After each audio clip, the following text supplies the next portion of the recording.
প্রিয় শ্রোতা বন্ধুরা, আজকের পর্বে আমরা আলোচনা করব জাদুকর কীভাবে জিন হাজির করে এবং কীভাবে জাদু করে এই বিষয়ের উপর।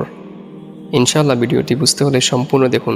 সাধারণত জাদুকর এবং শয়তান এই কথার উপর ঐক্যবদ্ধ হয় যে জাদুকর কতক শিরকভুক্ত কাজ করবে অথবা প্রকাশ্য কুফরি কাজ করবে। এর পরিবর্তে শয়তান জাদুকরের সেবায় নিয়োজিত হবে বা অন্য কাউকে তার অধীন করে দিবে যে তার সেবা করবে। আর চুক্তিটি হয়ে থাকে সাধারণত জাদুকর এবং জিন শয়তানের গোত্র প্রদানের সাথে। আর সে জিন অথবা শয়তান গোপনীয় তথ্য জাদুকরকে প্রদান করে। দুজনের মাঝে শত্রুতা সৃষ্টি বা উভয়ের মাঝে মোহাব্বত সৃষ্টি করিয়ে থাকে বা স্বামী স্ত্রীর মাঝে বিচ্ছেদ ঘটায়। অনুরূপ আরও অনেক কিছু সম্পাদনা করিয়ে থাকে, যা ইনশাআল্লাহ পুরো ভিডিওতে আলোচনা করব। জিন হাজির করার অনেক প্রকার রয়েছে, আর প্রত্যেক প্রকারেই সুস্পষ্ট শিরক ও কুফর জড়িত রয়েছে। সেগুলোর কতিপয় সিস্টেম নিচে উল্লেখ করা হলো। নিম্নে 5টি পন্থা উল্লেখ করা হলো কীভাবে জাদুকর জিনের সাহায্যে জাদু করে থাকে। 1. জাদুকর জিন হাজির করার পদ্ধতি। জাদুকর একটি অন্ধকার ঘরে প্রবেশ করে আগুন জ্বালায়। আগুনে তার উদ্দেশ্য মতো এক ধরনের ধূপ দেয়। সে যদি পরস্পর বিভেদ সৃষ্টি বা অথবা শত্রুতা, হিংসা এমন কিছু পোষণ করে, তবে আগুনে সে দুর্গন্ধযুক্ত ধূপ নিক্ষেপ করে।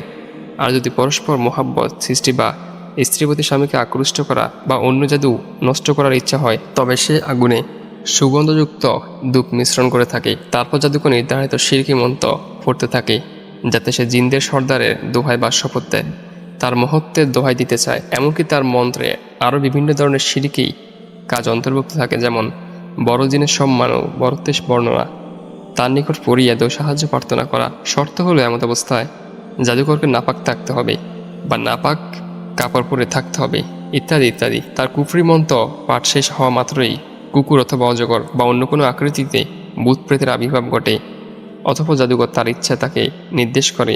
আবার কখনও তার সামনে কোনো কিছুই প্রকাশ পায় না, তবে সে তার একটি শব্দ শুনে। আবার কখনও কোনো কিছুই শুনে না, তবে উদ্দিষ্ট ব্যক্তির কোনো চিহ্ন জাদুর ঘিরে লাগায়, যেমন তার চুলে বা তার কাপড়ে টুকরাই, যাতে তার গায়ের গন্ধ থাকে ইত্যাদি। এরপর সে যা ইচ্ছা করে সেই অনুযায়ী জিনকে হুকুম করে। 2. জবাই পদ্ধতি। জাদুকর একটি পাখি বা জন্তু বা মুরগি বা কবুতর বা অন্য কিছু জিনের আবদার অনুযায়ী হাজির করে, সাধারণত যা কালো রঙের হয়ে থাকে, কেননা জিন কালো রং পছন্দ করে। তারপর আল্লাহর নাম না নিয়েই তা জবাই করে। অতঃপর কখনো সে রক্ত রোগীকে মাখায়, কখনো এরূপ না করে পরিত্যক্ত গৃহে বা কূপ অথবা মরুভূমিতে নিক্ষেপ করে থাকে, যেগুলিতে সাধারণ জিন বসবাস করে থাকে। নিক্ষেপের সময় আল্লাহর নাম নেওয়া হয় না। এরপর সেও ঘরে ফিরে এসে শিরকি মন্ত্র পড়ে, তারপর জিনকে যা ইচ্ছে হুকুম করে। 3. নিকৃষ্ট পদ্ধতি। জাদুকর জুতা পায়ে কোরআন মাজিদ পদতলিত করে, তা নিয়ে পায়খানায় প্রবেশ করে।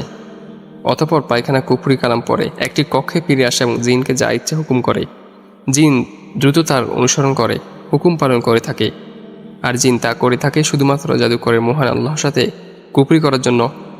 এভাবে সে শয়তানের বায়ু পরিণত হয় এবং সুস্পষ্ট ক্ষতিগ্রস্ত হয়ে যায়, যার ফলে তার প্রতি আল্লাহর লানত বর্ষিত হয়। এই পদ্ধতিতে জাদুকরের সাথে বেশ কিছু কবিরা গুনাহ পতিত হওয়ার শর্ত আরোপ করা হয়, যেমন যা কিছু উল্লেখ করা হয়েছে। তাছাড়া হারাম কাজসমূহে পতিত হওয়া, সমকামিতা, ব্যভিচার, ধর্মকে গালি দেওয়া ইত্যাদি। এসবগুলো করে থাকে শয়তানের সন্তুষ্টি অর্জনের জন্য। 4. অপবিত্র পদ্ধতি।